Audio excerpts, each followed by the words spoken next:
Let's take a look at George Zimmerman's version of the story the night that Trayvon Martin was killed. You're looking at our design of the retreat at Twin Lakes. This is the place, the subdivision, where the killing happened. Let's pick it up from the clubhouse. George Zimmerman on the phone with the non-emergency operator saying that he sees somebody, Trayvon Martin, who he believes looks suspicious. The operator says, "Oh, can you get a good look at him? Can you see where he's going?" "No, so I'm going to get in my car," says George Zimmerman, as Trayvon Martin is coming down this way, and he goes in his same path, following him in some ways. So Trayvon Martin comes down this way. As they move, he says Trayvon Martin disappears out of sight. He can't figure out where he is. Then Trayvon Martin, according to George Zimmerman, reemerges, circles his car, and disappears again.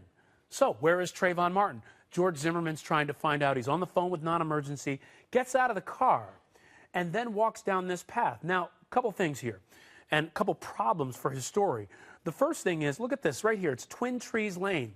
As he gets out of his car, what's right here? An address right on the front of this house, 1211 Twin Trees Lane. Couldn't he have looked right at that and said, "That's where I am. Officers, come and meet me right here"? But he continues to go. He says he couldn't see it because there were trees and other things blocking it. It was late. But still, wouldn't you look right on the front of somebody's house to figure out where that address is?